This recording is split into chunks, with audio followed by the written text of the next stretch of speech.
Terkadang para konsumennya memberikan masukan terhadap menu yang dibuatnya. Untuk itu diperlukan keterbukaan dalam hal berwirausaha, apalagi di bidang kuliner. Kendala utama dalam berwirausaha adalah hal permodalan. Dengan modal sendiri yang tidak seberapa, dia wujudkan dengan semangat yang bertahap, akhirnya bisa terwujud usahanya, yang kian merangkak naik mulai dikenal masyarakat. Dalam hal bahan dasar yang awal mulanya ambil bertahap di distributor, sekarang di-store oleh distributornya yang datang ke setiap outletnya. Hal ini dapat mempermudah dan mempersingkat waktu dia dalam hal pendistribusian bahan dasar.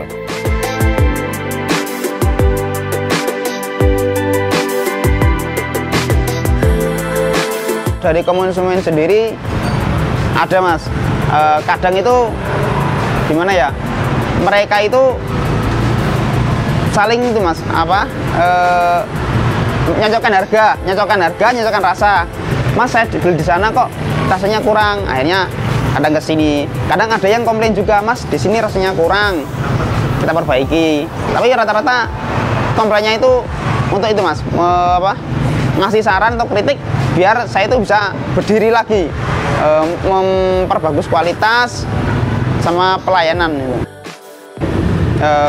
Kalau bahan dasarnya udah ada story, jadi kita modelnya kan kalau dulu pertama-tama kalau baru buka satu outlet kita ngambil, karena sudah banyak outlet kita ada di story sendiri gitu, setiap hari.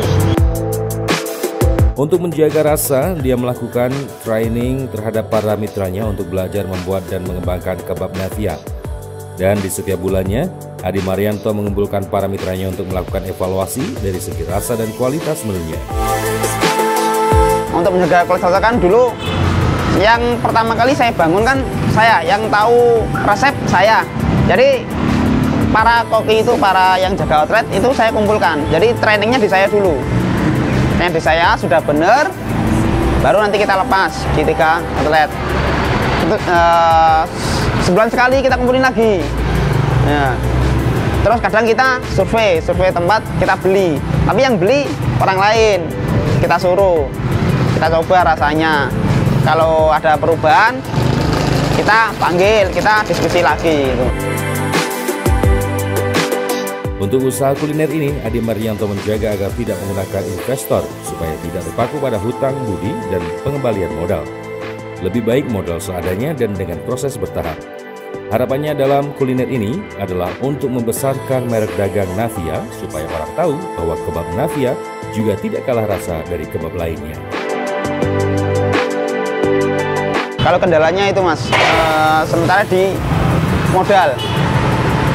Karena saya modal nggak pinjem dari bank-bank atau dari mana, modal ngumpulin sendiri, terus membangun, beli alat-alatnya juga kan pelan-pelan, jadi ya bertahap mas itu, jadi dikit-dikit.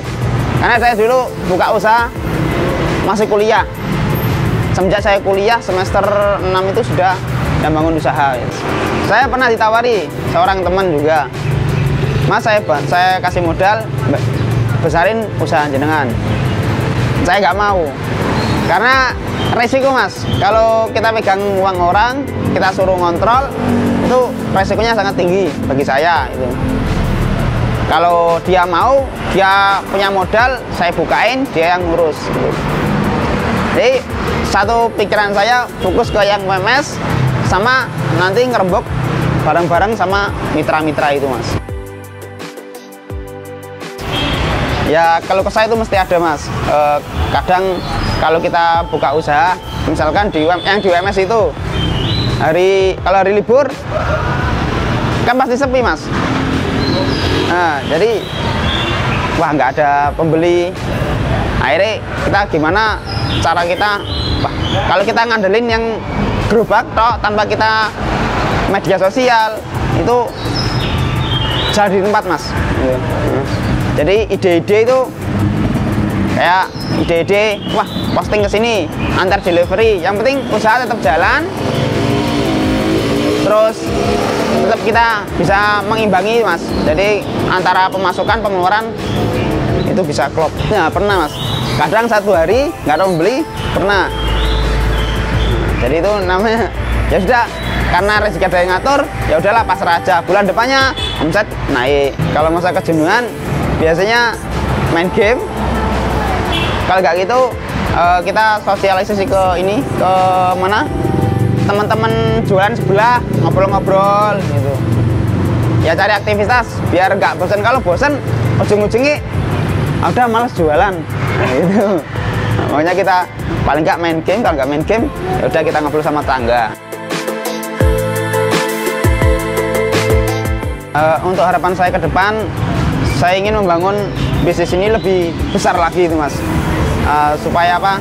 Supaya tahu bahasanya bisnis yang saya jalani ini benar-benar orang-orang nggak hanya Solo, tapi luar Solo juga tahu itu Mas.